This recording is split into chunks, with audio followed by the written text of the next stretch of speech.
secret from the public. When European oil company Trafigura dumped illegal toxic chemicals in the Ivory Coast, it convinced a British court to gag the BBC and The Guardian. WikiLeaks published the gag documents breaking the censorship ban. In 2010, WikiLeaks revealed how a US Apache helicopter killed 18 people, including 2 journalists and people in a van driving children to school. What shocked the world was the video game commentary of soldiers eager to kill. Look at that, right through the windshield. Oh yeah, look at those dead bastards. Nice. The children from the van were severely injured in the attack. Their father and the other adults in the van were killed. The United States strongly condemns the illegal disclosure of classified information. Later that year, WikiLeaks released over 250,000 secret US diplomatic cables about every country in the world. Cablegate exposed wrongdoing on every continent. WikiLeaks exposed the largest international agreements that the world has ever seen, the 3 big T's, which are being negotiated in secret. The 3 big T's are big businesses' new strategy to bypass the World Trade Organization and ensure that they get to set the international rules of what other countries can and cannot do. Today, WikiLeaks begins its release of emails documenting the private lives and private lies of private spies. WikiLeaks revealed the inner workings of private intelligence company Stratfor that provides advice to US government agencies, arms companies, and Dow Chemical, who hired Stratfor to spy on the victims of the largest chemical disaster in history caused by their plant in Bhopal, India. With the 2.3 million emails published in the Syria files, including the emails of its head of state Bashar al-Assad, WikiLeaks revealed the true nature of the Syrian elite. The Syria files also shed light on how Western companies profited from Syria by breaching sanctions. WikiLeaks revealed the US National Security Agency's spying on world leaders, including Chancellor Angela Merkel of Germany and the UN Secretary General Ban Ki-moon, the last 3 French presidents, and President Berlusconi of Italy. Finally, coming in at number 10 are the emails of the US Democratic National Committee.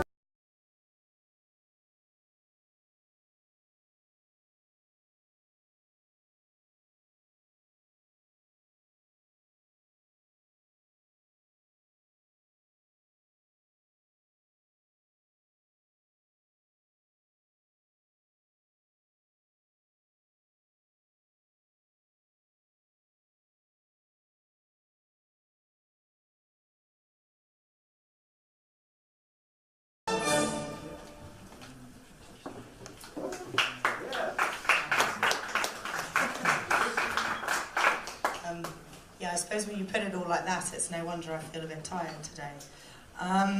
So yeah, 10 years. This day, 10 years ago, the domain wikileaks.org was registered.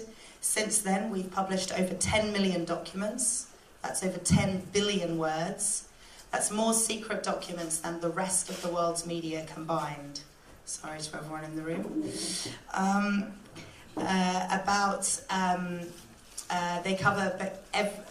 They cover information about every country on the world, and we've partnered to bring these revelations out with over 100 media organisations over the decade that we have been around so far.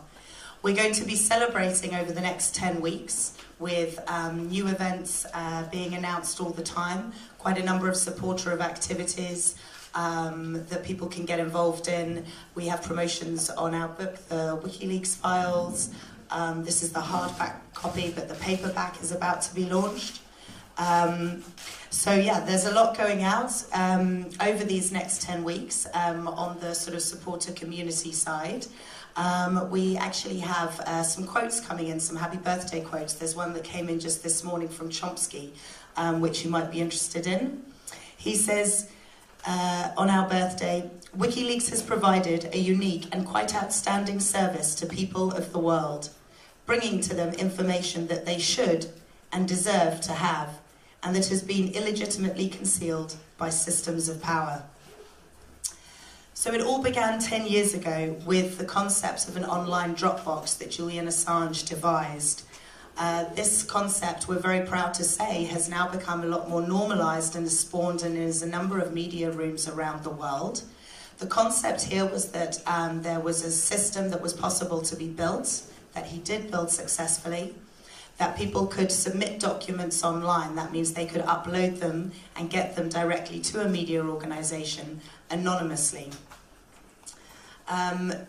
We are now on our second generation submission system. We relaunched it just over a year ago. It has become clear, as I'm sure all of you are aware, the NSA surveillance capabilities. We started understanding in quite a lot of detail about these capabilities back in 2010 with some of our releases there, and a lot more as we continued with spy files in 2011, and it became clear that a lot more parts were needed for our Dropbox to make it secure in this mass surveillance age. Also, we'd grown our area of expertise in the whole operational side of source protection. So there's some unique elements of our Dropbox, for example, the fact that the instructions can be read from every single page on the website. So we actually even mask who is even considering submitting a document. You can't even analyze the internet traffic to our site and see who might even be considering and wanting to understand the tools they'll need. So we've stayed at the top of our game on our Dropbox over the whole decade. And of course, our online Dropbox began netting leaks very, very early on.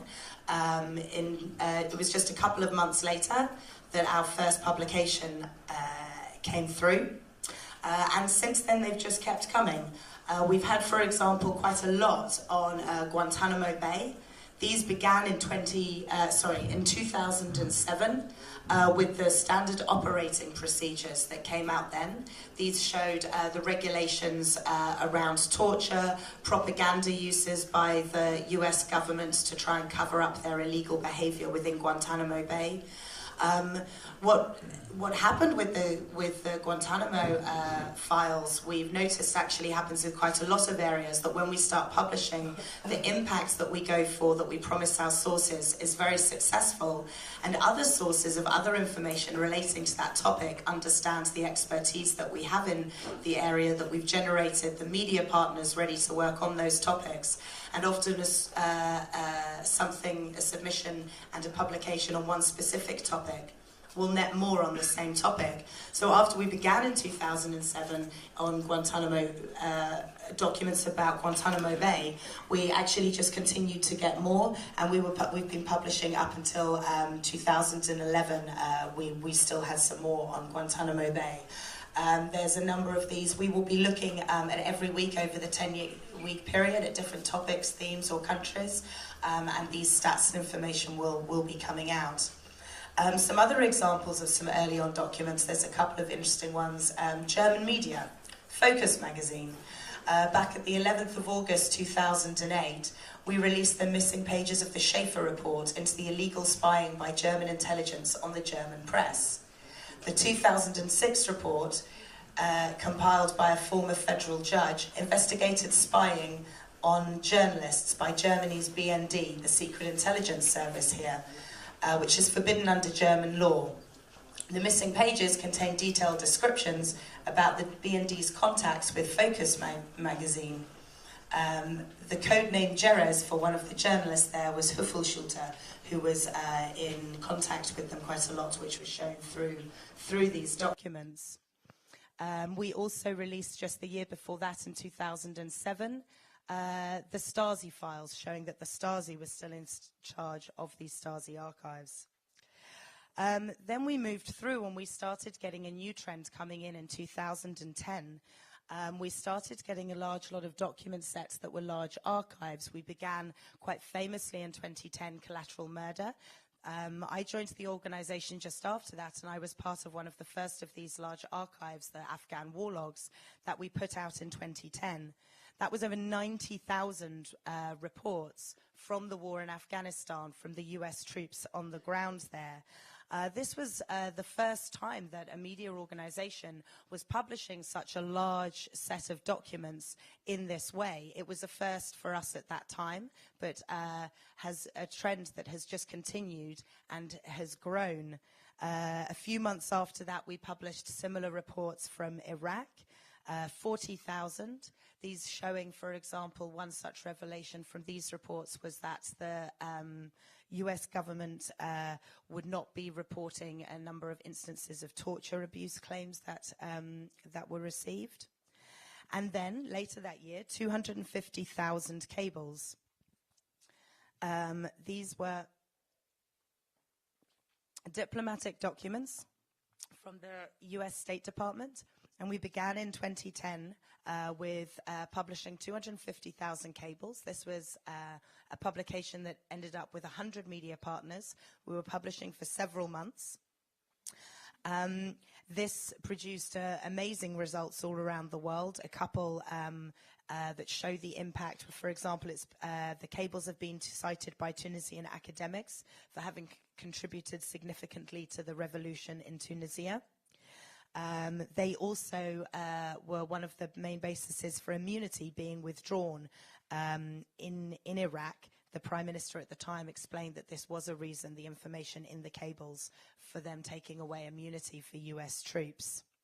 And there's an interesting case which really showed us and started to develop our publishing model that we have been finessing over the last several years. And what we realized with Cablegate was that actually if one is just working with media, and as much as that does help on an impact side initially, there is a huge impact for archives. The very nature of them, of people being able to explore full archives and see trends in documents, is not only allows for more stories and information to get out that wouldn't otherwise be picked up by media, but is actually very empowering for the public. There was a case specifically that showed us that if we just allowed waiting for headlines, then the stories that all deserve to come to the forefront wouldn't necessarily. There's a German citizen, Khaled El-Masri. He happens to have the same name as a suspected terrorist, and he had been, while he was on holiday in Macedonia, kidnapped by the CIA, secretly renditioned, tortured, and then after several months after they discovered that actually they had the wrong person, he just happened to have the same name, the CIA just sort of dumped him out on the road, and he had terrible trouble trying to get a court case up. The US just said he had no standing, there was no documentation about the secret rendition, etc., etc.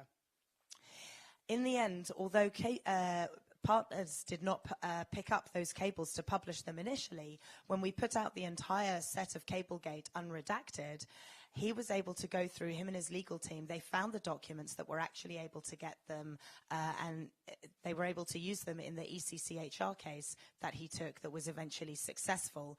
And this really started to show us the value of publishing these full archives, not just searchable, but the full archives so that the public can interact with them. And this is something that we've kept on with doing, and you will know a number of our more recent releases, the DNC emails, Hillary emails, etc. We are keeping with this, having understood the value of publishing full large archives.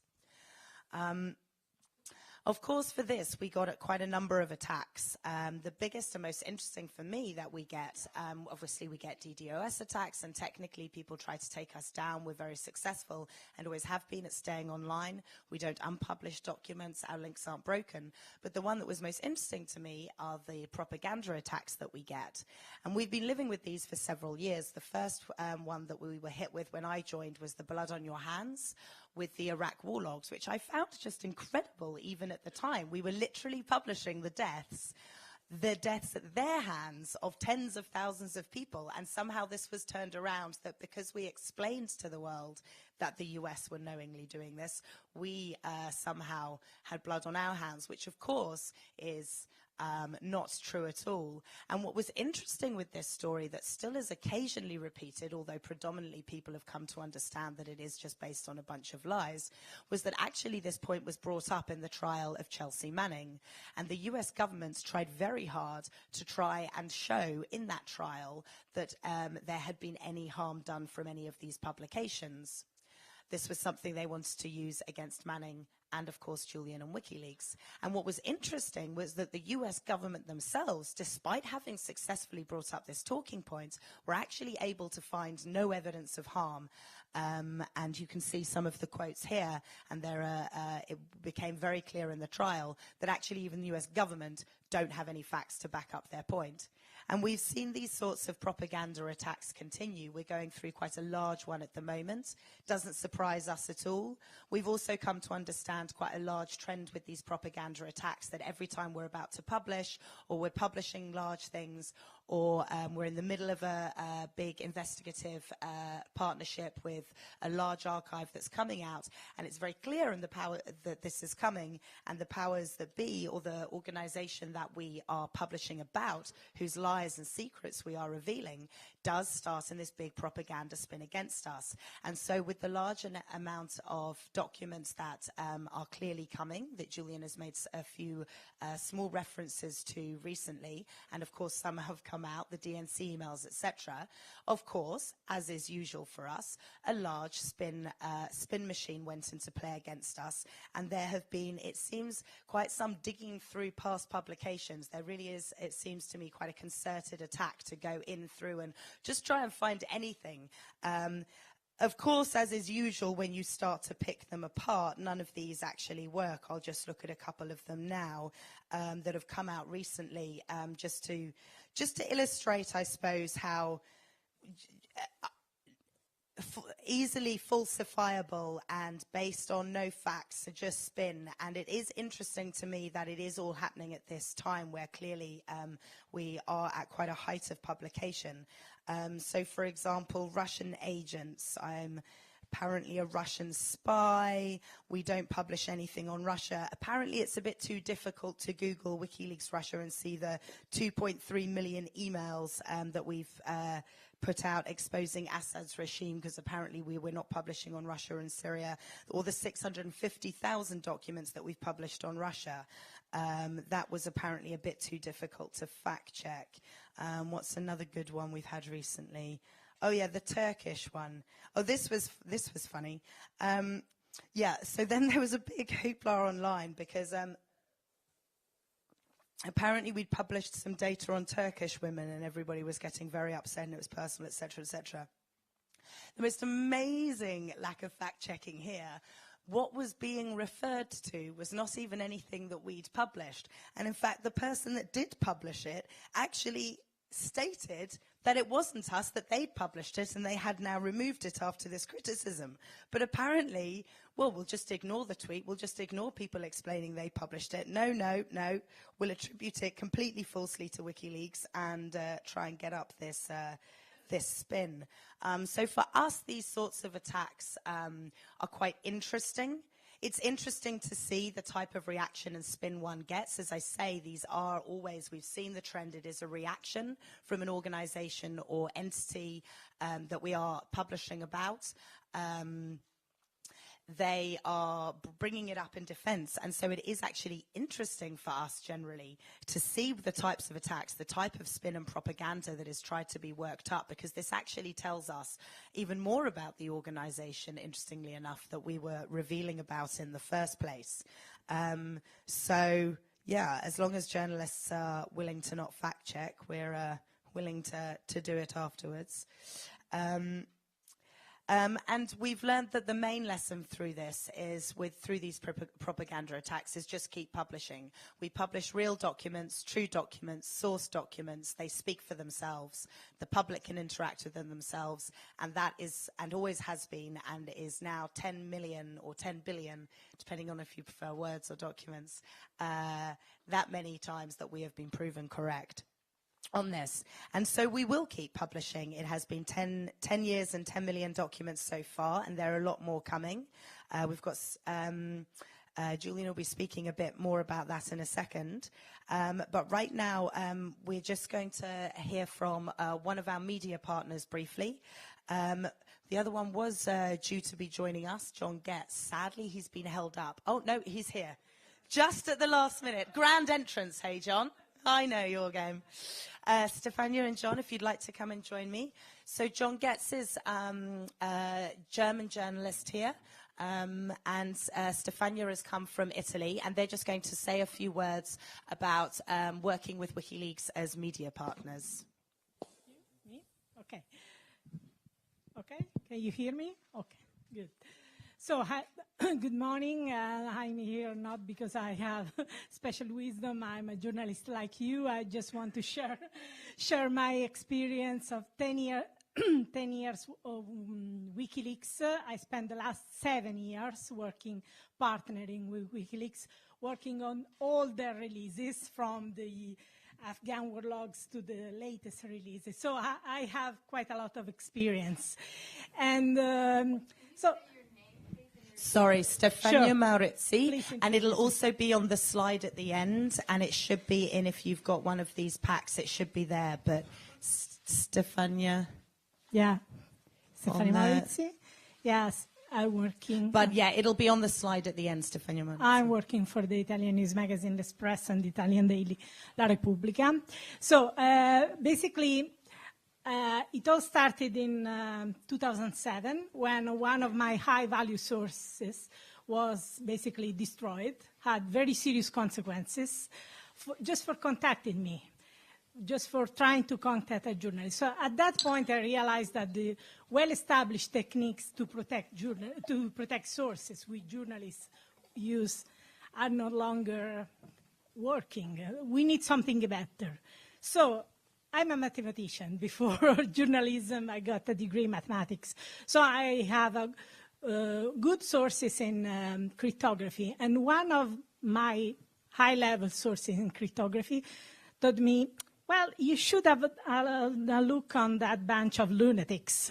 And the lunatics were the WikiLeaks guy. WikiLeaks had just been established, so very, very few people knew about even the name of WikiLeaks. So that top-level source in cryptography put WikiLeaks on my radar screen.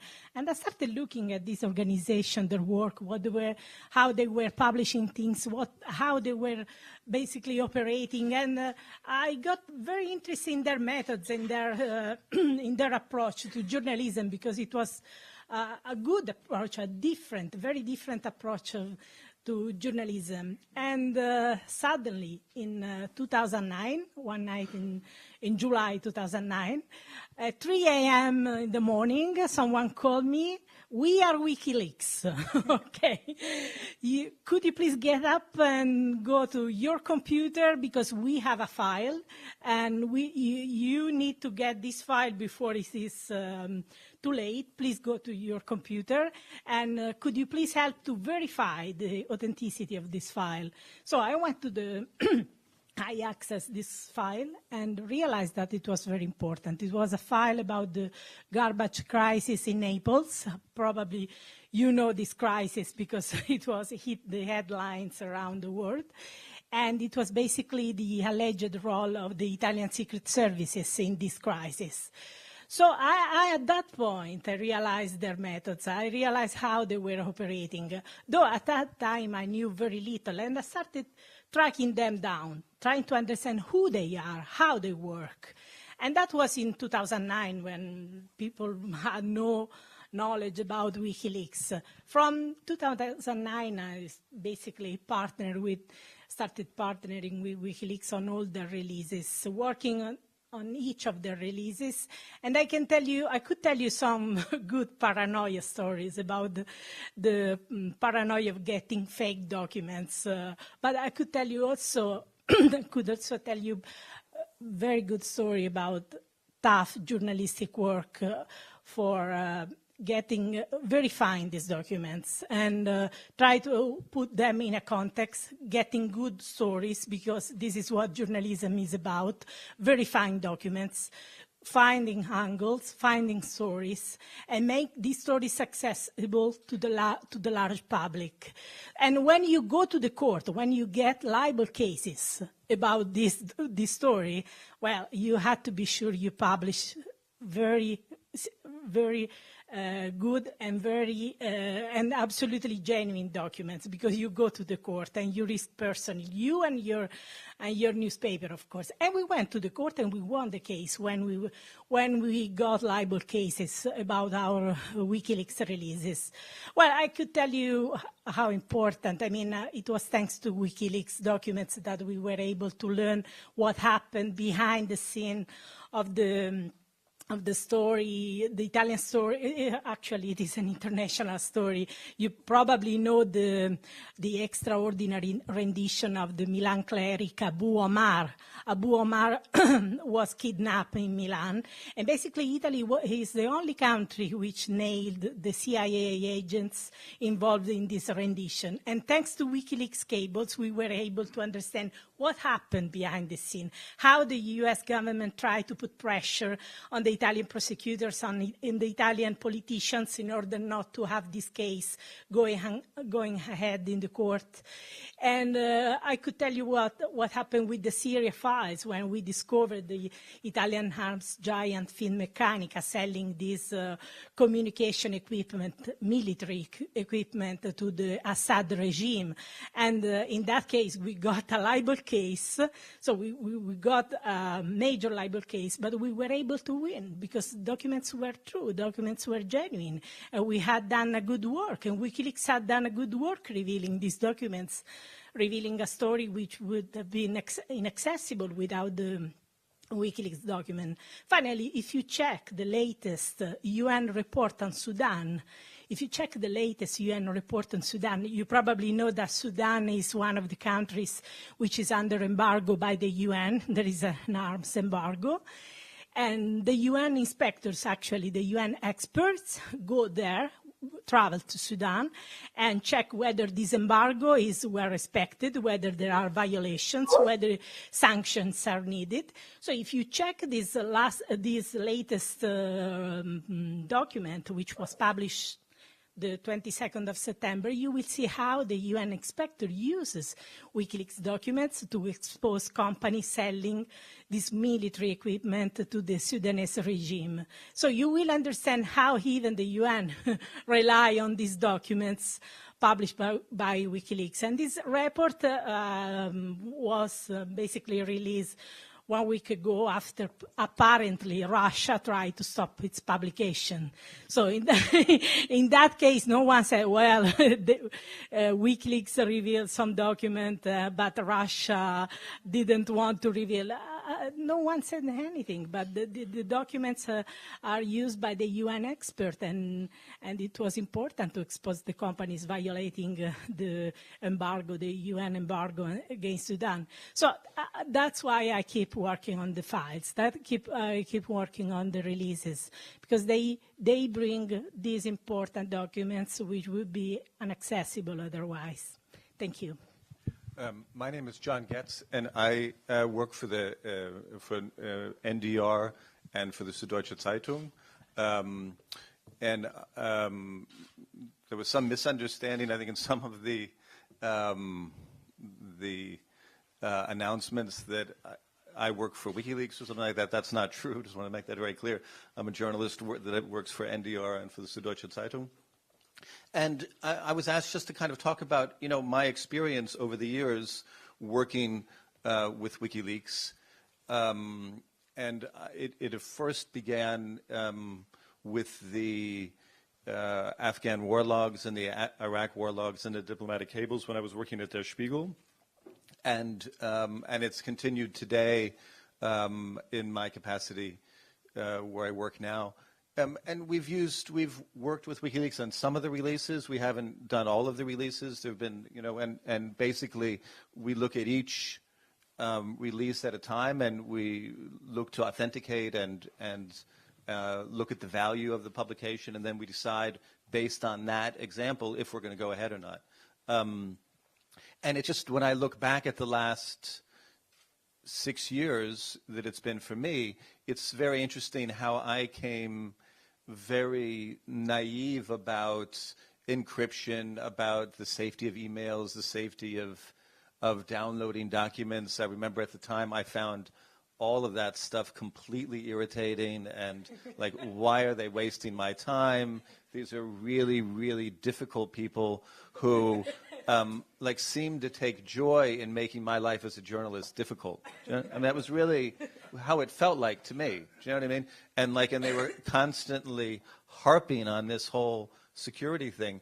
And it was very interesting how now in the last 6 years that my attitude about that's really changed. A lot of it had to do through the work of WikiLeaks, but also, of course, what came out with Edward Snowden later on, that a lot of the things that they had been telling me that I thought that were brain dead were not brain dead. So that was one thing.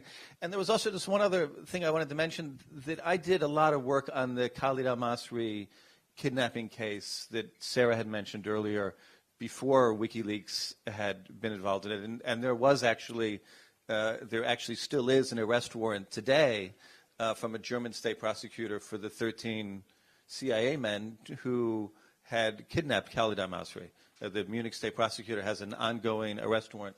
And one of the great things for me in my work as a journalist was to see through WikiLeaks documents released by WikiLeaks, the shadows of my work as a journalist in the government, and how the U.S. government, put pressure on the Chancellery about the stories that we were working on at the time, to see how the Justice Ministry, there was pressure on them, and to see kind of actually how politics works.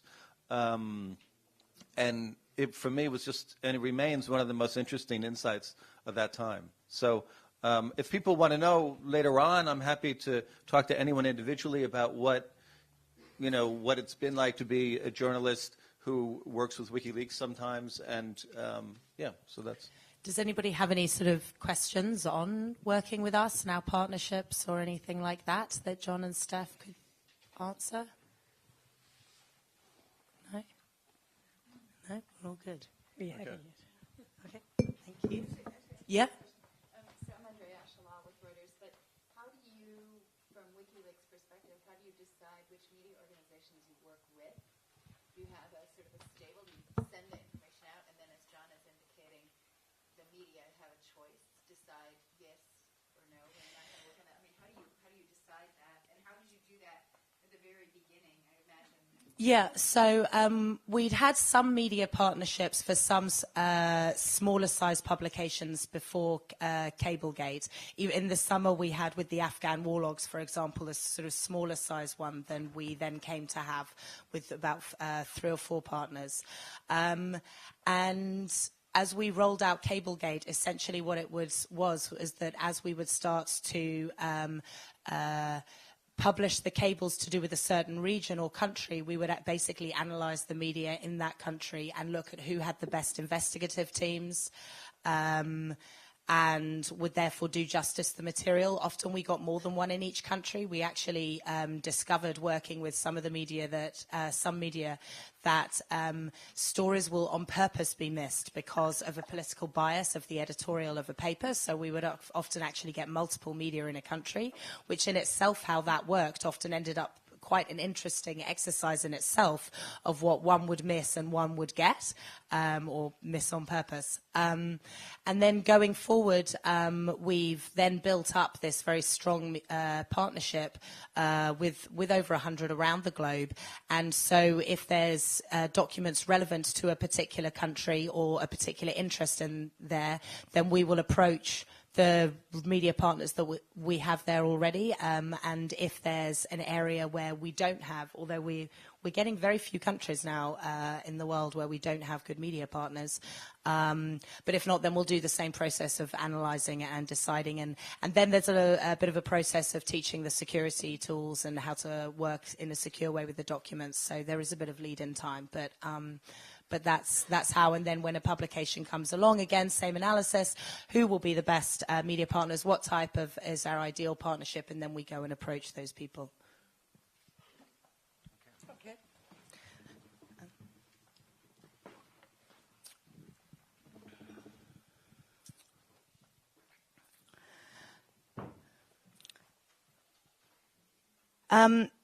So through all of this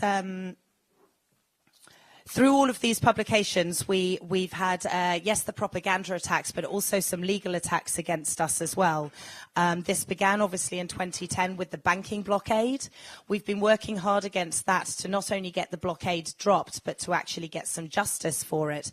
Obviously, for an organization that relies off donations, when we were publishing hundreds of documents a day, to not have that revenue stream coming in was quite debilitating for a while.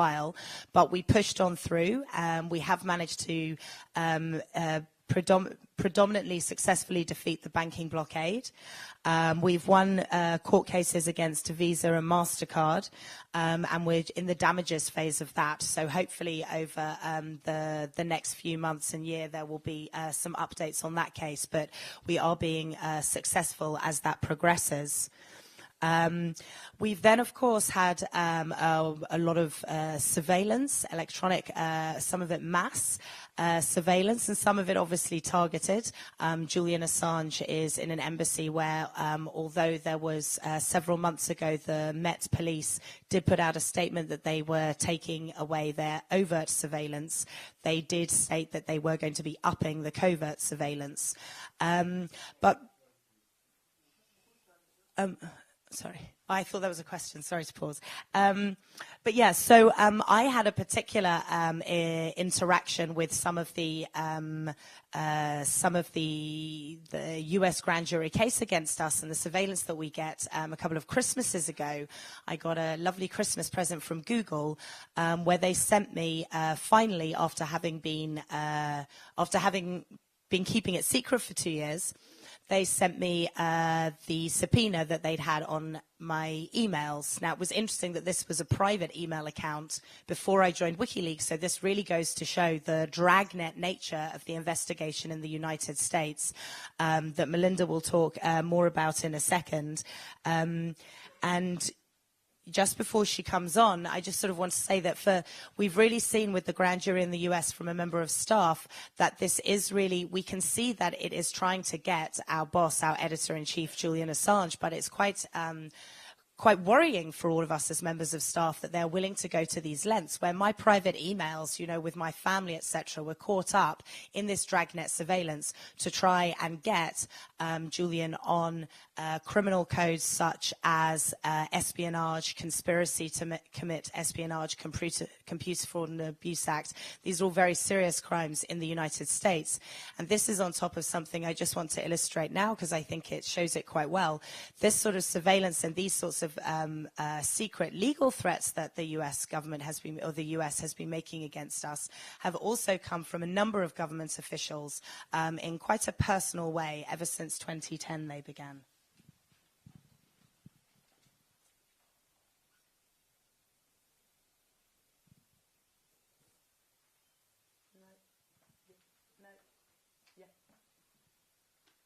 High-tech terrorists. Cyber terrorists. Information terrorism. Shut it down. We're going to hang you. Use a drone or something. A bullet in the brain. Illegally shoot the son of a... Information warfare is warfare. And Julian Assange is engaged in warfare.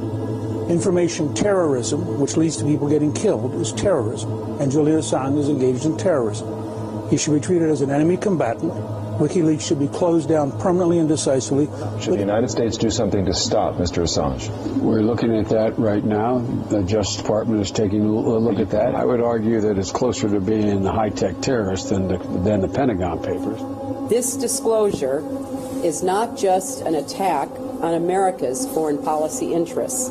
It is an attack on the international community. The head of WikiLeaks is not a particularly credible source in my mind. He is a, you know, in my mind, he's a criminal, and he ought to be hunted down and grabbed and put on trial for what he has done here. I think the man is a high-tech terrorist. He's done an enormous. Yeah, he needs to be prosecuted to the fullest extent of the law, and if that becomes a problem, we need to change the law. Well, I think Assange should be assassinated, actually. I think Obama should put out a contract and maybe use a drone or something. You don't want to act panicked and have the... Well, you don't have to act panicked. You can act tough and say, if we catch you, we're going to hang you. Yeah. Well, or whatever. We heard some of that from Holder. Julian Assange is a cyber terrorist in wartime. He's guilty of sabotage, espionage, crimes against humanity. He should be killed. How is it How is it that the WikiLeaks guy remains free? You know, back in the old days when men were men and countries were countries, this guy would die of lead poisoning from a bullet in the brain, and nobody would know who put it there. The way to deal with this is pretty simple. We got special ops forces. I mean, a dead man can't leak stuff. This guy's a traitor, a treasonous, and he has broken every law of the United States. The guy ought to be, and I'm not for the death penalty, so if I'm not for the death penalty, the only one to do it, illegally shoot the son of a... It's time that the Obama administration treats WikiLeaks for what it is, a terrorist organization whose continued operations threatens our security. Shut it down. Shut it down. It is time to shut down this terrorist organization, this terrorist website, WikiLeaks. Shut it down, Attorney General Holder.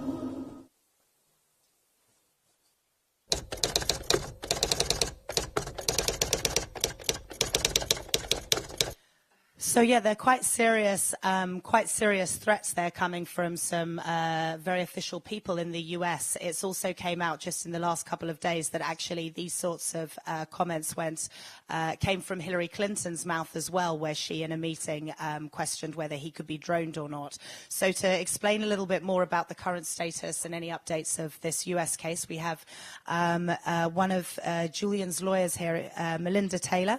She's a criminal lawyer at the ICC, and she led the UN case that we had just recently. Melinda. Hi, everyone.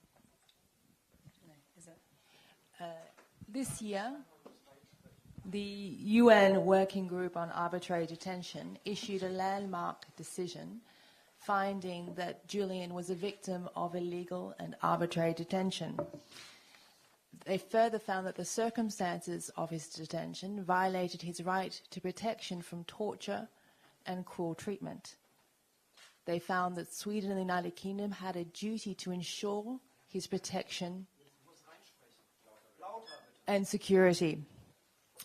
This decision concerned the legal responsibilities of the UK and Sweden, and they were jointly responsible for keeping him in detention. But it was clear from the subtext of the decision that there was a larger villain lurking in the background. Indeed, in an email from the Crown Prosecution Services to their Swedish counterpart, it was underlined that, please do not think that this case is being dealt with as just another extradition request. And why was that? It's because the long arm of the US had reached out to its allies and indicated that it wanted Assange by any means possible. As a result, it's the ever-present risk of being carted off to face an unfair and abusive prosecution in the US that forms the bars that keeps Julian indefinitely detained.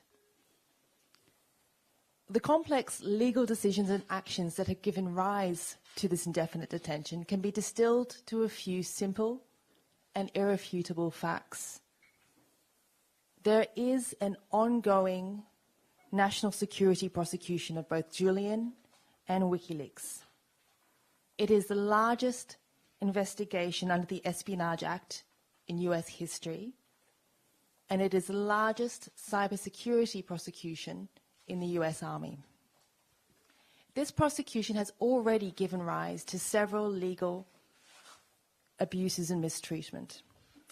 Chelsea Manning was interrogated in relation to both Julian Assange and WikiLeaks. The UN Special Rapporteur on Torture found that the interrogation methods applied to her amounted to torture. As Sarah mentioned, in 2012, the Department of Justice issued secret subpoenas to Google to obtain email accounts with private, personal, privileged information, and there was barely a whimper of protest before they were given up. On 28th of January 2015, a spokesperson for the Eastern District of Virginia confirmed that the criminal investigation into Julian is ongoing, and the risk presented by this prosecution has only grown in the last few years. Mr. Assange was and is a thorn in the side of US politicians who would prefer that their dirty secrets and mistakes are hidden from the very people who have the power to either elect or dismiss them. The inability to view Julian or WikiLeaks with any level of impartiality has just been emphasized by the recent smear campaign caused by the DNC leaks. Once again, the spectre of Reds under the beds has been resurrected. Just because WikiLeaks dared to publish information, for example, about Hillary Clinton's policy failings and her short-sighted and flawed approach to international interventions, for example, in Libya. He published this, therefore he must be anti-American. He must be an enemy of state. They don't see him as a publisher. They see him as an enemy combatant who must be brought to heel by any means possible. Julian has even been placed on an NSA man-hunting list, along with other members of terrorist organizations. And as Sarah mentioned, there was reports that came out recently that Hillary Clinton, in a meeting, proposed to just drone the guy. And while this has been going on, both Sweden and the United Kingdom have refused to give any assurances that he won't be handed over to the US if he were to go to Sweden. And of course, they hide behind technical reasons for their refusal. Or we haven't received a formal request from the US for his extradition. Or we can only give him an assurance that he won't be given to the US after he leaves the embassy and after he comes to Sweden. It's just like the big bad wolf is outside the doors of the Ecuadorian embassy. He's tried to huff and puff and blow it down. And now he's trying to convince Julian to leave. Come out, Julian.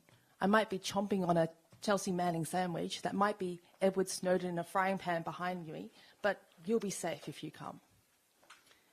And so the stalemate continues. Julian remains detained because the UK and Sweden continue to flout their international obligations and their duty to protect him from this risk. But even though Julian has been locked up, they haven't been able to silence him or WikiLeaks. Over the last 5 years, whilst Julian was detained, WikiLeaks has continued to publish key information that has changed the world. Without WikiLeaks, this information would have remained unknown or obscured, but it has now empowered people throughout the world to know where the perimeters of responsible government ends and the shadowy outlines of Big Brother commences. WikiLeaks documents are not curated, culled, or pieced together to support a particular political narrative, and as a result, they show both sides of the coin. As an example, it was the detailed minutiae of corruption and excesses that were set out in leaked US diplomatic cables that acted as a catalyst for the Arab Spring. But the diplomatic emails and cables leaked by WikiLeaks were also instrumental in revealing the political machinations that both preceded and accompanied the NATO intervention in Libya.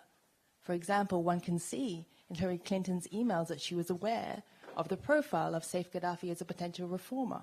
She was aware of potential peace plans that could have avoided further civilian casualties. The US were aware, even later, that if he was tried in Libya, it would be inevitable that he would be given the death penalty.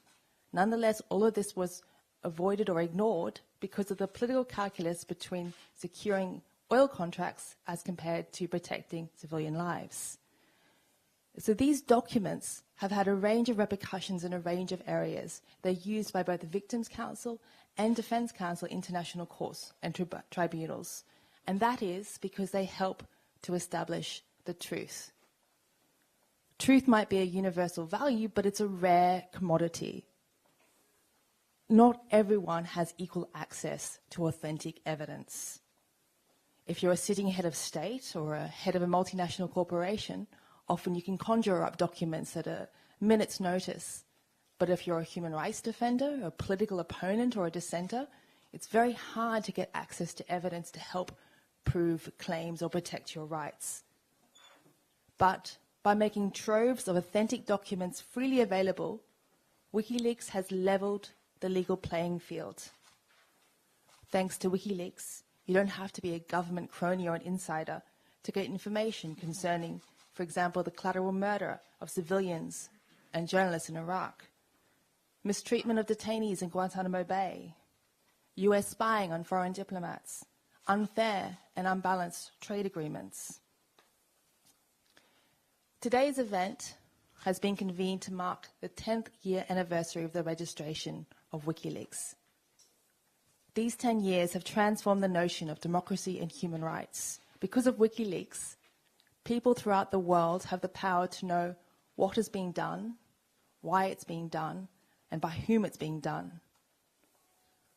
Through this knowledge, they can more fully participate in the world they live in and protect their rights.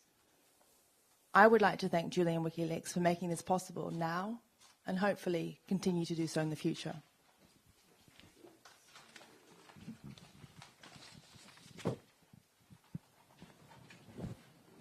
And this is just a very short clip. This is just actually the WikiLeaks found the UN decision, just so that you can get the wording of that Melinda was just referring to. This is the announcement of it.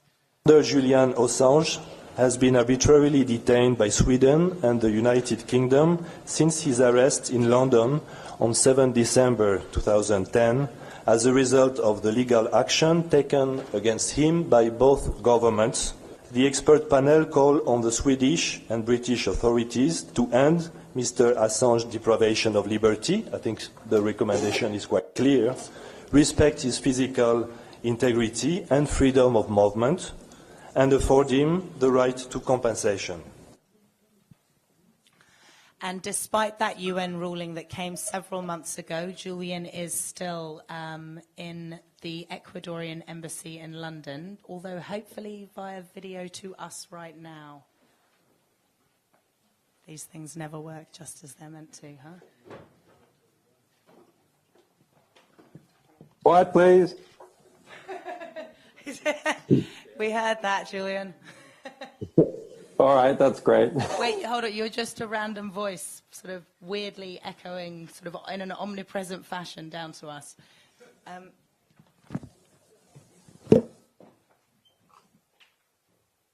Come on, Scotty.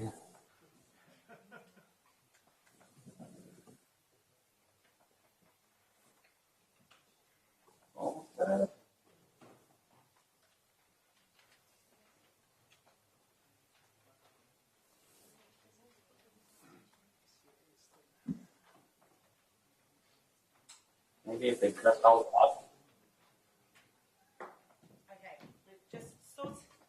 sorry for the delay. We're just sorting that out for just a couple of seconds. Does anybody have a question from the legal side whilst we're just trying to set that up that Melinda might be able to answer? Yes.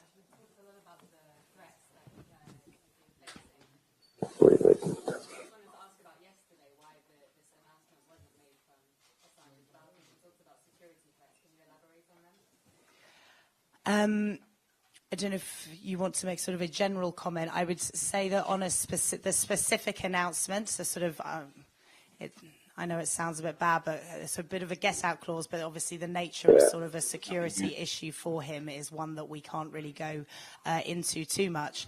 Oh, we've got him. Sorry. Happy birthday. Thank you. This is Truth, not Ruth, actually. I actually didn't hear much of what went on because you need to be close to the mic that's connected to the computer system. But, okay, so I understand we're in the Volksbringer, and I'd like to thank the Volksbringer for Volksbringer again for letting us use that space. It's a quite important place here in Berlin. Okay, so let me get my notes and we'll begin. We have about 20 minutes, is that right? We're running a little overtime, no? Yeah. So I try and cut it to 15 so we have time for questions. Over the last 10 years, WikiLeaks has released 10 million documents comprising of 10 billion words. And why numbers are not everything, they're a start. That's information that never would have existed in the world had we not released it. It would have been stored away somewhere privately, but it wouldn't have become part of our collective civilizational knowledge. And it corresponds to approximately 3,000 documents a day on average. That's a hell of a lot of work, That's why we don't release every single day.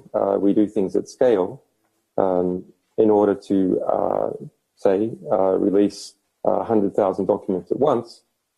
But it does pan out to about 3,000 documents per day. Now, why do this at all? I'm in a position where I've been detained without charge here in the UK, in one form or another, prison, house arrest, the last 4 years in the embassy, as a result of this work. Some of our sources, or alleged sources, have suffered terrible consequences in the United States. Actually, not many. We have thousands, and there's only a couple of alleged sources that are facing difficulty, but altogether, between sources and supporters, people have been sentenced to something like 50 years altogether.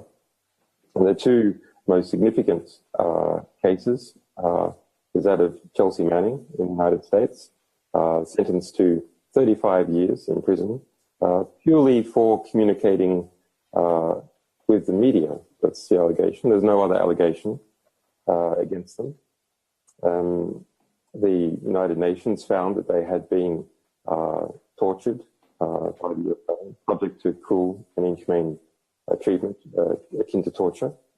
Jeremy Hammond, imprisoned in New York for 10 years.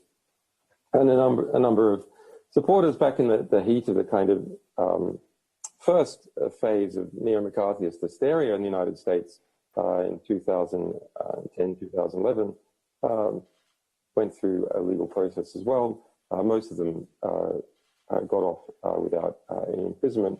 But, okay, what does it teach you? Well, it teaches you something about the structure of power. Whenever WikiLeaks engages in a release, sure, the information that we reveal about an institution or about a state is interesting. But also the reactions by that institution or state are extremely revealing.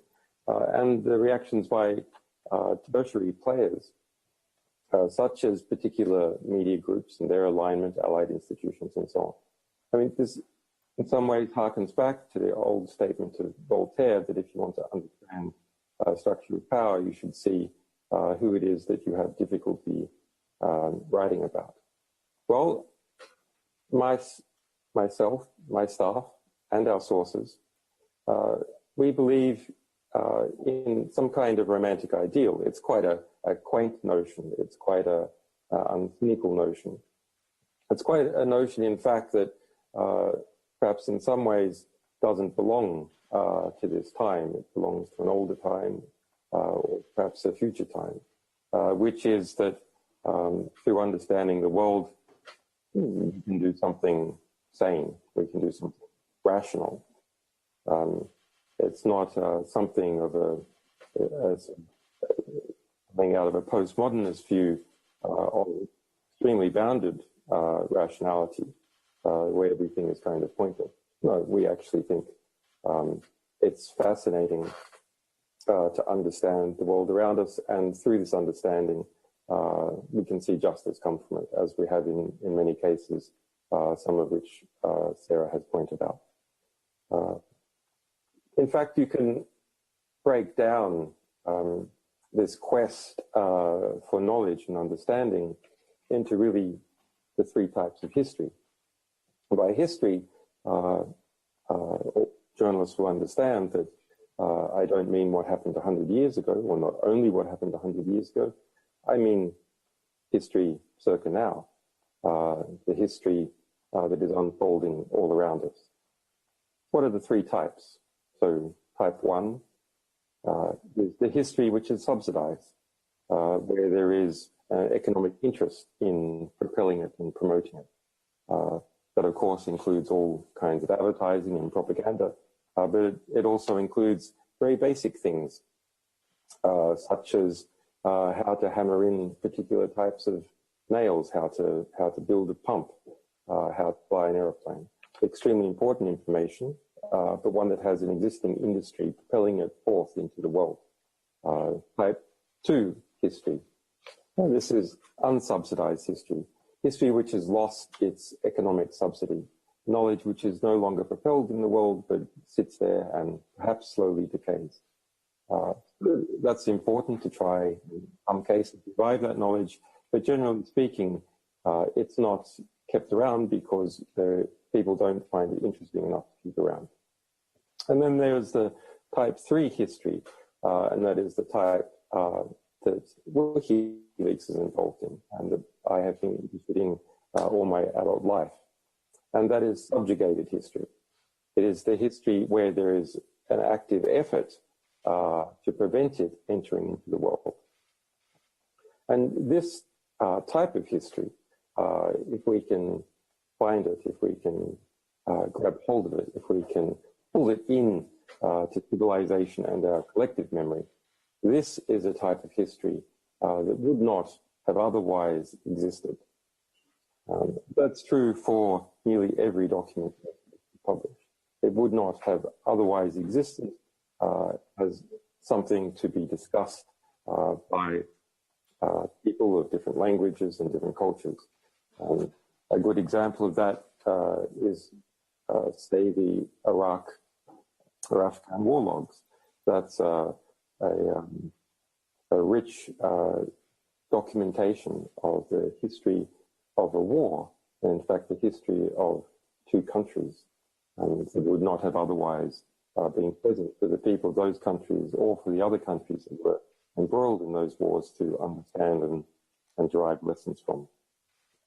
So through collecting this type of knowledge, subjugated history, we have built this romantic ideal of a grand rebel library. That's what WikiLeaks is, a rebel library, a type of library of Alexandria. I think we probably have more documents than Alexandria, but it is a library that is not like any other library. We have the first moment of what we bring into the world being present, as opposed to copies of other books, which might be interesting, but we're in the quest of trying to find original documents that have never been seen before and bringing them into our collective knowledge understanding. Okay, so Sarah has spoken about some of the technical details and a bit of our practical history.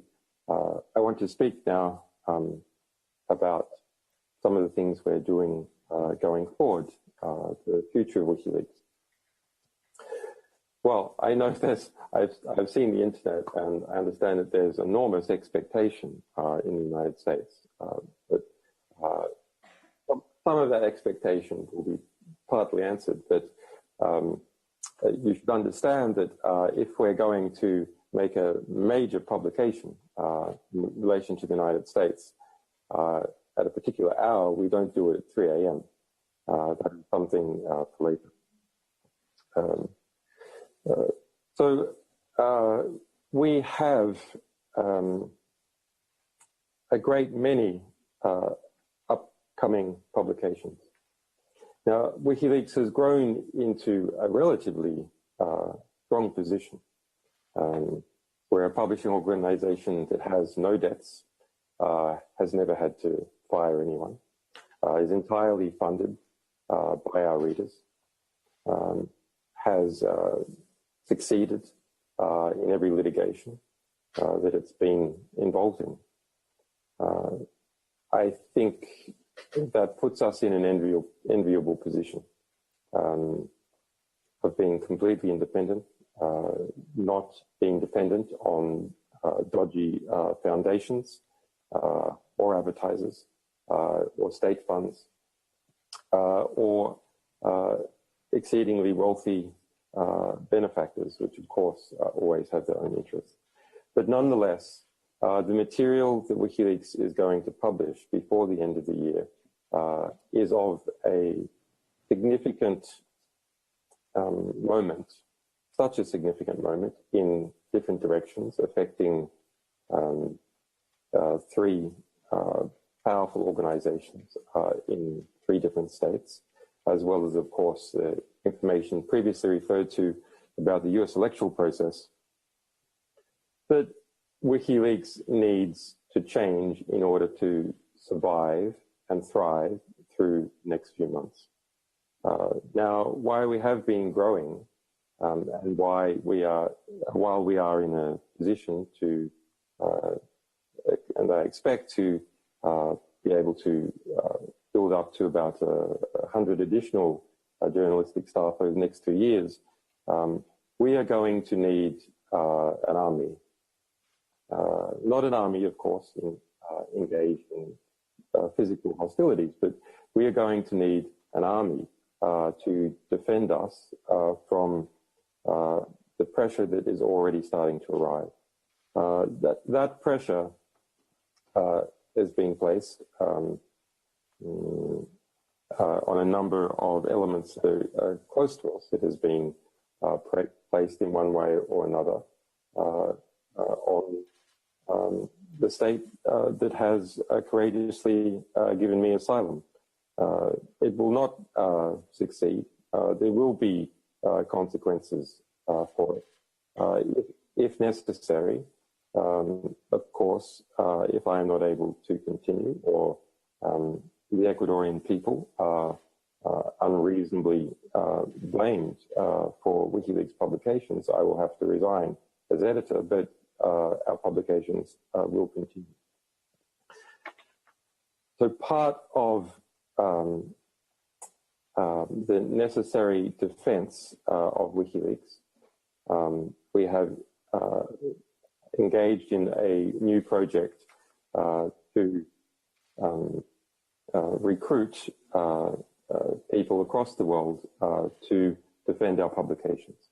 And we'll give details of that as the weeks go by, but immediately you can start following on Twitter WL Task Force, that at WL Task Force on Twitter, twitter.com/WL Task Force, and Community WL.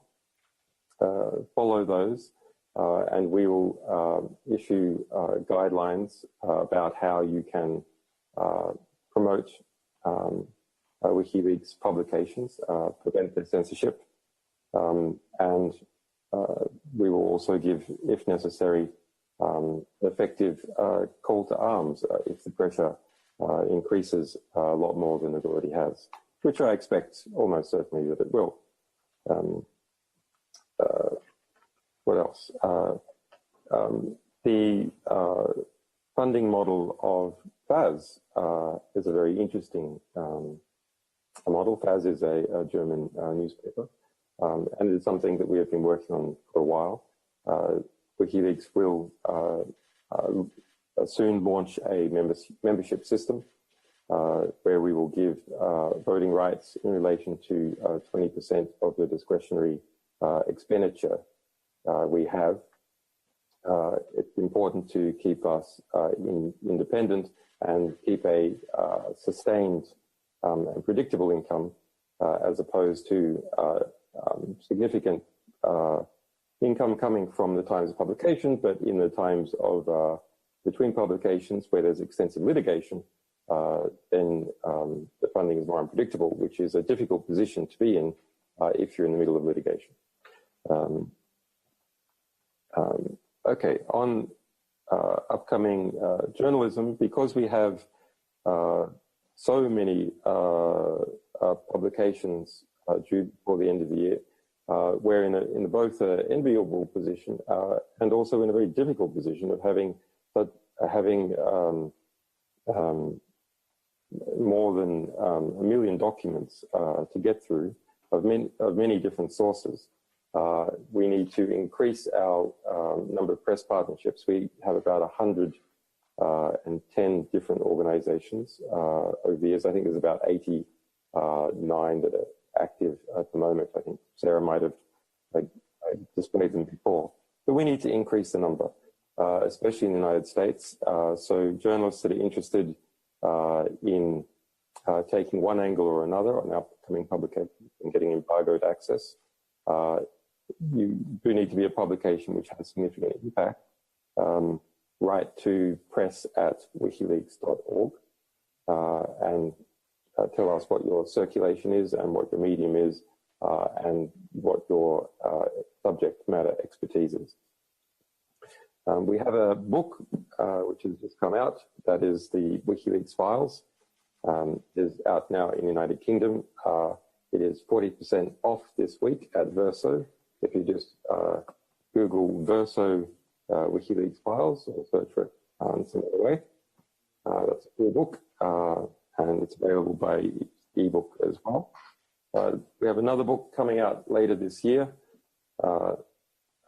These two books, which I've written here during the embassy, one about Google and one about cypherpunks, how cryptography permits journalists and others to protect themselves from mass surveillance. Look at that. Anyway, it must be the green. Okay. Now, upcoming publications. We hope to be publishing every week for the next 10 weeks. Now, we have on schedule, and it's a very hard schedule, all the US election-related documents to come out before November 8th. Our upcoming series include significant material on war, on arms, on oil, on Google, on the US election, and on mass surveillance. So journalists who are interested in those subjects, please write to press@wikileaks.org.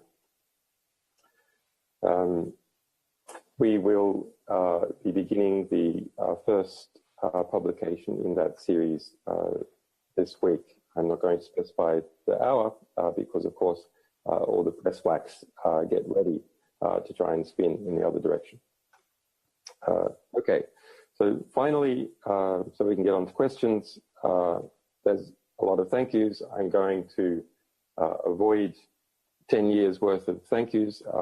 Needless to say, an endeavor like WikiLeaks comes about as a result of the efforts of a great many people and institutions, common allies, love of what we're doing, and in some cases, sympathy and the thrill of doing something that's important. So I don't want to give a map of all the important people by thanking them, but that necessarily isn't a suggestion that everyone I'm about to mention is not important. So it's a mixture. First of all, the committed team of brave technicians and journalistic staff that make WikiLeaks what it is, which is an organization which has technical understanding at its core. That is our speciality. That is our comparative. Our sources, of course, without which none of this is possible. We will always keep your trust and do the best to get the best impact possible for you. I think we've shown over the years that we do. Our readers, supporters, and defenders who keep our mission going.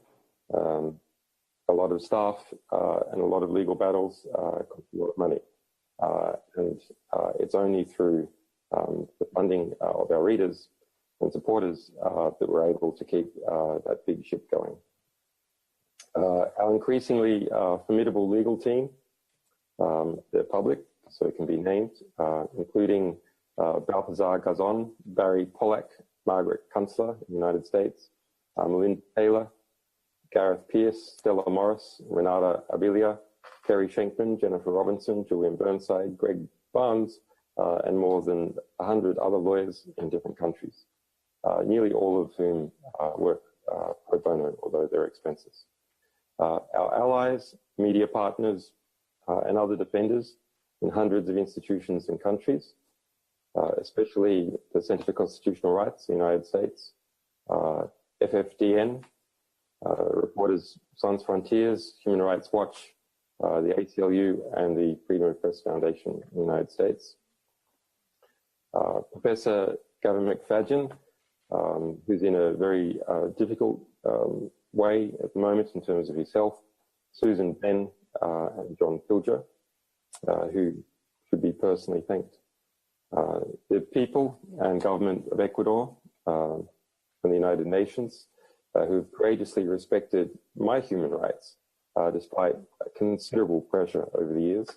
The people of Germany, the Holland Foundation, Der Spiegel, the Deutsche Zeitung, the CCC, Angela and Daniel Richter, John Gertz, and there's many others who I can't mention. And last, but perhaps most significantly, those who died fighting in this business. Michael Ratner, Chief Legal Counsel, John Jones, who together with Melinda Taylor presented our UN decision. Aaron Schwartz, Lenny Weinglass, another one of our lawyers. Rest in power. Thanks.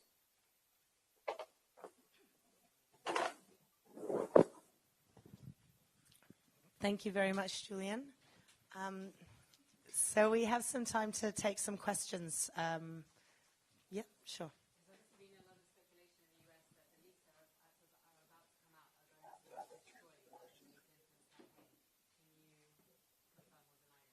Julian, do you want to take that one? Because I think it's the false quoting of you that's been the issue on some of this. So sorry. It was referring to, do we have any comment on whether the upcoming publications to do with the US elections will destroy Clinton or not? There has been a lot of misquoting of me and WikiLeaks publications. In this particular case, the misquoting has to do with that we intend to harm Hillary Clinton, or that I intend to harm Hillary Clinton, or I don't like Hillary Clinton. All those are false. They come about as a result, principally, it seems, of Clinton's campaign and defenders trying to personalize our publications. Are upcoming publications significant in relation to the U.S. election? Yeah, we think they're significant. Do they show interesting features of U.S. power factions and how they operate? Yes, they do. Any other questions? Yeah. Julian also implied that there's been some kind of threats towards the Ecuadorian people as a result of Ecuador giving Julian asylum. Can you elaborate more on exactly what kind of pressures are under? Julian, do you want to? The question is, you seem to have referenced that Ecuador or the Ecuadorian people have been threatened because of the decision to give you asylum. Is that what you said, stroke meant, and can you elaborate any more? I didn't say threatened. I said that there's significant pressure. It is, if you read the Ecuadorian press, you can see some of that in play in relation to other forms of pressure and developments in the United Kingdom, the United States, in response to our upcoming publications and the DNC leaks. Well, we have a lot of sources, and those sources are in US politics, intelligence organizations, and their equivalents in the United Kingdom. And so, yeah, we know when there are developments afoot, and we're aware of them, and we will understand them and react accordingly. Yes. So far during this election cycle, you focused on leaks from the DNC. Can you specify if upcoming releases, including before the election, would also affect the Republicans? Can you go that far? That was trying to get into content of upcoming releases, re the elections. Will it also cover Republicans? I mean, we generally don't go into sort of content of releases for quite specific reasons, in that part of bringing the impact and also ensuring or trying to minimize the ability to get up a spin before we've actually gone live is one of the reasons why we keep the releases so confidential. So there are good reasons for it. I don't know if you want to elaborate any more, Julian, though, on the Republican-Democrat spin that people have tried to. There's a lot of fascinating angles there, unexpected. I think he can't hear what we're saying, so he was talking about the publication. He said there's a lot of fascinating angles. That was the quote that he used. He can't really the sound back to it. Yeah, it's. Any other questions? Yeah, I'll go to the lady first and then come to you if that's okay. Yeah. If you look at what you've summarized this now, what you've accomplished over the past 10 years, looking ahead to the next 10, what are your goals overall, specifically? Like, what do you hope to accomplish in the next decade with WikiLeaks? The lady said, looking at the past 10 years and then looking at the decade going forward, what do you hope to accomplish with WikiLeaks? What are your goals? In the goals going forward? Well, yeah, going forward for a decade. Yeah, I mean, we've come to understand something about modern human institutions and how they work, and how power works and how it's shifting, and that gives some ability. Although, as everyone knows, it's always limited to look forward and understand where things are going. I don't think I'll surprise anyone by saying that we're going in next year into a pretty serious space in the global geopolitical order as a result of either of the two current US presidential candidates and the power factions that are behind them, and waning Pax America in different ways. And the shifting from a predictable state power into an assembly of unpredictable state powers and major corporations acting more and more like states. And why that was talk back in the 1990s that the state was at an end. Actually, something really very different is happening now. I don't think something that could have been foreseen at that stage. So, as far as WikiLeaks is concerned, the more we're in an interesting position. The more that the world globalizes and digitizes, the greater comparative advantage WikiLeaks has. Similarly, the greater the levels of censorship, including self-censorship, the greater WikiLeaks' comparative advantage is as an organization that was built legally and technically, and to a degree politically, to resist censorship. The gentleman at the back.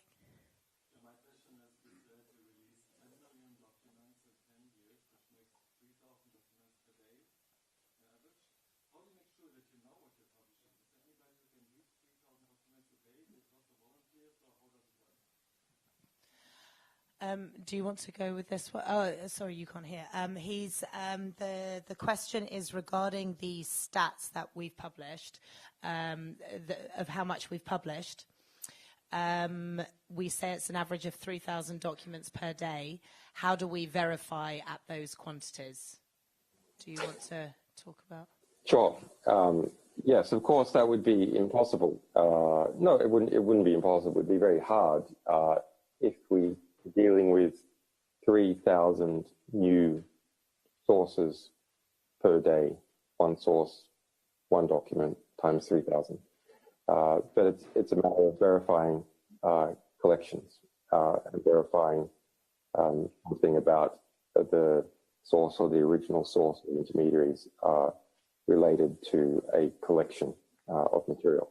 So we do, enormous batches of in some cases, one case we did nearly 5 million documents, for example. If I can just add as well, I think this goes back to what Julian was just referring to about how we have quite a niche within our organization in that we have large levels of technical expertise at our core. And we have learned through our publishing model and progressing in this specialization in large archives. And they are just a different nature. There's still the same journalistic processes, RE validation, source protection, etc. But when you're talking about large archives, they're just a slightly different nature of the documents. And so your processes for validation are quite specific to working with large data sets rather than, as you say, obviously reading 3,000 individual documents a day that come from different places is quite a different type of task. Yeah, the gentleman just at the back there.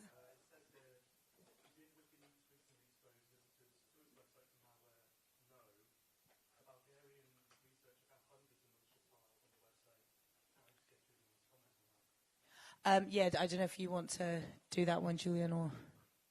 oh, sorry, you can't. I keep forgetting you can't hear them. Sorry, I'm sorry. The gentleman was just asking the question about the malware, and he stated that a Bulgarian researcher has found much malicious malware on our site, and just wanted, I guess, an explanation of that one. Well, sure. I mean, it's quite. As I said before. When WikiLeaks publishes something, you get what we publish, which is interesting. You get the reaction by the institution concerned, which is interesting. And then you get the reaction by the allies or those people sucking up to the economic or political gradient of the institution concerned. So in this particular case, the Hillary Clinton campaign has been going around saying, don't read WikiLeaks because there's malware, and spreading that quite aggressively, and her sympathizers as well. Yeah, and so people have been trying to push that. But the reality is, we are very interested in pristine sources. So WikiLeaks materials have been gone on to be used in a great many number of legal cases. So we're not interested in kind of, in censoring our materials or redacting them at all in general, but very occasionally we might redact for a limited period of time if there's some security situation involving some person, but only for a limited period of time. And the case of where, for example, in the AKP, the Turkish ruling political party of Erdogan, where we published around 200,000 of their emails from this, most of them from this year, some from the year before, but all published this year. There was malware sent to the AKP, either from criminal gangs or from state attacks on the AKP. Now that's extremely interesting. And it's not something we're going to censor. Now, does that mean that readers of WikiLeaks' website are infected by that malware by reading our website? No, this is malware that targets email. It's an attachment. You can't be infected by reading our website. You have to download one of these attachments, an exe, and then open it on your desktop and ignore the warnings, etc. Just like downloading any information on the internet site. If you play it that way, there's a chance you'll get malware, just like malware can be in your email box as well. There's some other questions. Yep.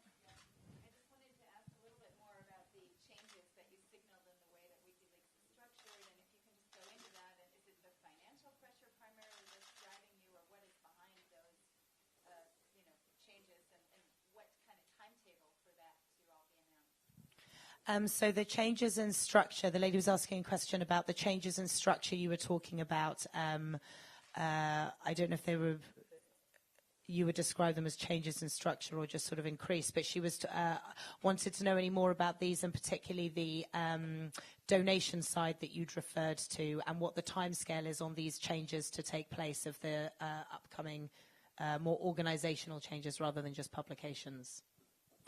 Well, I mean, some of these things are immediate. As I said, our effort to build a very sizable community and bring in the public as a task force to analyze, amplify our publications and to defend us against what is a really quite remarkable neo-McCarthyist push in the United States at the moment, principally by Hillary Clinton's allies, because she happens to be the person being exposed at the moment. If you're talking about our structural changes in terms of membership system that we've produced similar to FAS, that's being rolled out now. We have an internal beta. It's something that will occur over the remainder of the year. We hope to have it the membership sign-up system done in about 30 days. Person back there.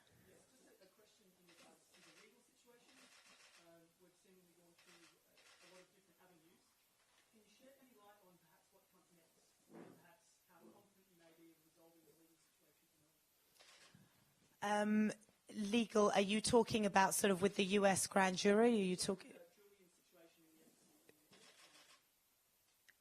There's a question about your personal legal situation within the embassy and what's possible next for you in your case. Can you hear me? What's the question? Oh. What's next for you in your personal legal situation there at the embassy? Well, I mean, it's all politics, right? The law is clear. The UN has ruled on the matter. The United Kingdom is not only has discarded the EU, and of course there's good and bad things about the EU. It is committed. The government is committed, and has said so repeatedly. It is going to withdraw its Human Rights Act. So it's scrap the UK Human Rights Act and attempt to either completely withdraw from the European Court of Human Rights or substantially withdraw the impact of the European Court of Human Rights. So it's, you know, I'm in a country that doesn't follow the law.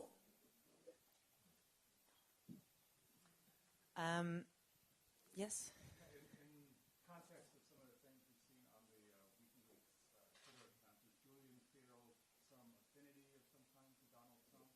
What's the connection? Sorry, it's just very funny when you know. Do you feel any affinity with Donald Trump? This is in the context of some of the tweets, and I suppose this accusation that you're for Trump because against Clinton is the accusation that people try to make. And so the question was, in the context of this and our Twitter feed, do you feel any personal affinity with Trump? You need to, the mic's a bit muffled, so you need to speak clearly. Do you feel any personal affinity with Trump? With Trump? That was the question, yes. It's an interesting question. I feel personal affinity really, I think, with all human beings. You can, through understanding someone and what drives them, you can feel sorry for them. I certainly feel sorry and for Hillary Clinton and Donald Trump. That's a kind of human sympathy. These are two people that are tormented by their ambitions in different ways. Any other questions? Yeah, just at the back there, gentlemen.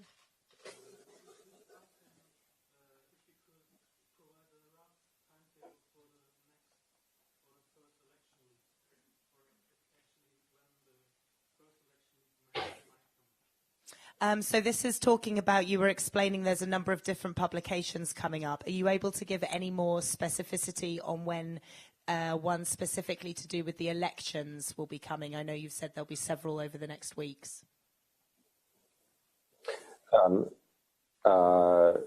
I think the statement I made was clear, that our first publications in the series are this week. I haven't said whether US election related or not. I would like to keep that ambiguity, but we have quite a pace ahead of us. Any? Yeah, sir.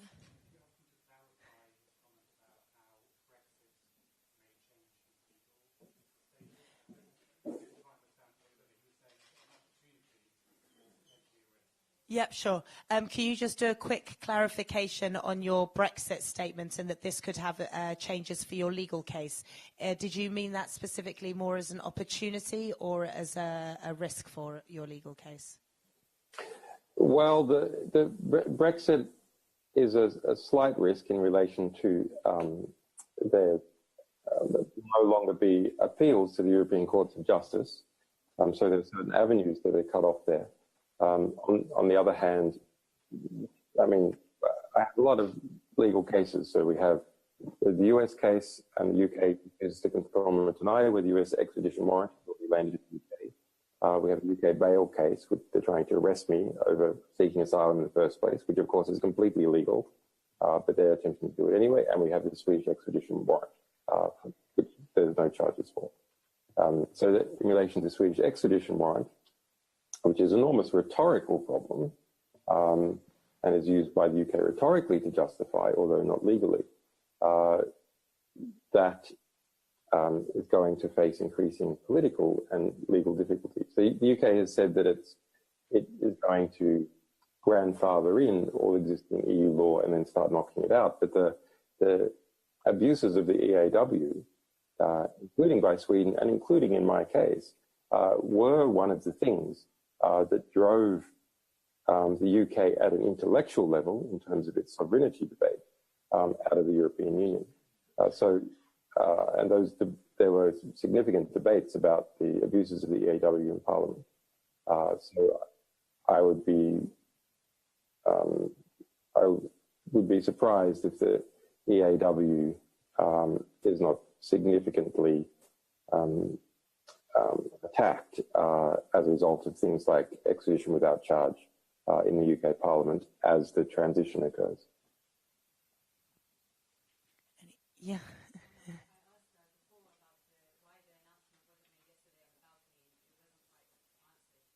Oh, yes, sorry, he came on halfway through.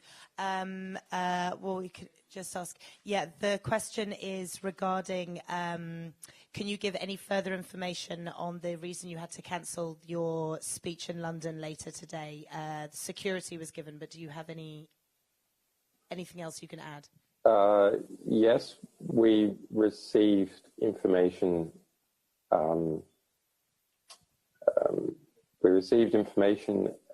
That meant that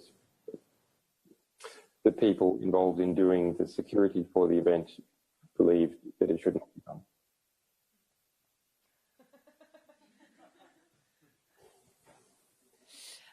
Any other questions? One last one there. Yep.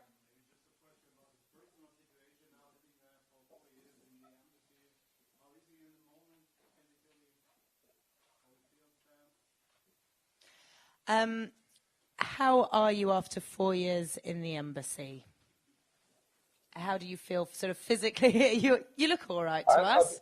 A bit pale, a bit pale. A bit pale. Actually, I was thinking the other night, it'd be pretty interesting for vitamin D researchers, right? Because it's pretty rare that you have a subject that hasn't seen the sun in 4 years, but is otherwise healthy. There's a few people who are in hospitals, for example, that are bedridden, can't move, that very rarely see the sun. I suppose they wheel them out occasionally, but it's and there's some space station people. I don't know if they've arranged for some there, but it's quite rare that you have an otherwise healthy-ish person. I have some other problems from being in the embassy, but these are not diabetes or something like that.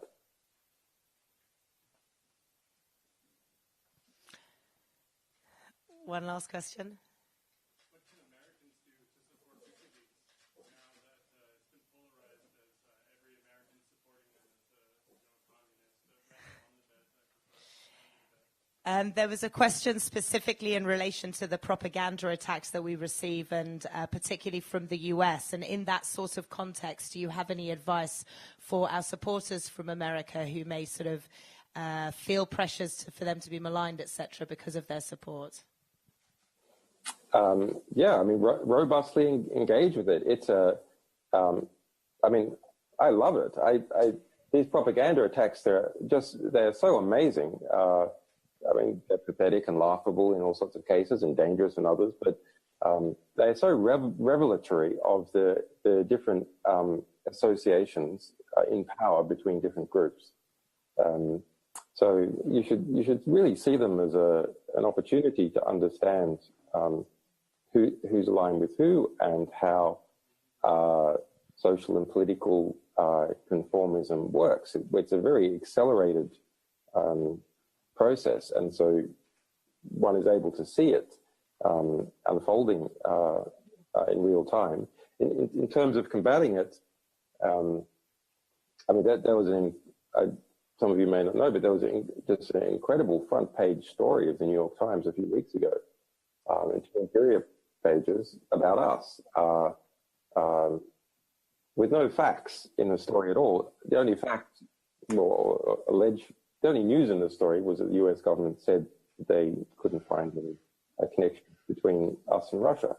That was the only fact. But the whole story was actually angled the other way, to have coincidences, not even bizarre, absurd claimed coincidences, such as that I started speaking and campaigning about ROJ TV, which is the largest Kurdish language TV station, or at least it was, until a dirty deal, which we exposed, between Barack Obama, the Turks, the former Prime Minister of Norway, Rasmussen, who wanted to become head of NATO, and did, and the Danish intelligence services and the Danish prosecution authority got together and decided to kill off ROJ TV, just eliminate it legally. It was headquartered in Denmark, beamed up to Eurosat and beamed down again. And the case is now proceeding at the European Court of Human Rights. So our cables revealed the deal that was done. Turkey would only permit Rasmussen to become the head of NATO if they knocked off ROJ TV. So because the ECHR case was on, I started speaking about this. And so the New York Times made the claim that because Rasmussen was the head of NATO and Putin didn't like the head of NATO, Rasmussen, that our talking about and drawing attention to what I think is actually the most interesting cable, or rather the cable that kind of has it all, is Rasmussen cable, because it's got, the collapse of separation of powers in a liberal democracy, the Kurds, censorship, NATO, blah, blah, blah. That this was somehow proof of alignment. So these are, they're just pathetic kind of arguments. But if you go to justiceforassange.com, you can read the facts about me and my situation and use those to combat propaganda. And for WikiLeaks, we have today released frequently distorted facts. If you go to wikileaks.org/10 years with a numeral 10, wikileaks.org/10 years, you can read about some of those frequently distorted facts. But I think it's a real opportunity to educate people and, as I said, see the structure, power and influence unfolding in real time in this bizarre, liberal, neo-McCarthyist hysteria that's unfolding in the United States. Yeah, we're sneaking one last question in. Yeah.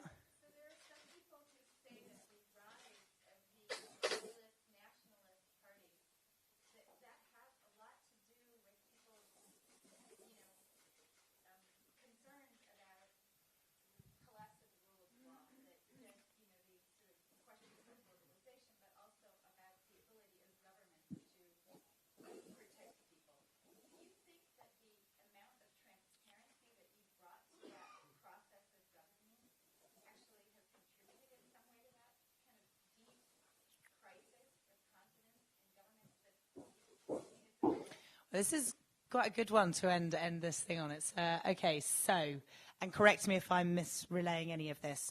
There is a trend that we're seeing of a rise of populist nationalist fronts. Is this seemingly a reaction to what is seen as a breakdown in the rule of law? Do you think that WikiLeaks' work has helped or hindered actual transparency coming to this sort of culture clash between the left and the right? Do we bring transparency? Do we enforce more secrecy through the reaction to the publication? I mean, well, you've got two things. There's really two parts to this question. One is about the rise of populism of different kinds, left populism, right populism.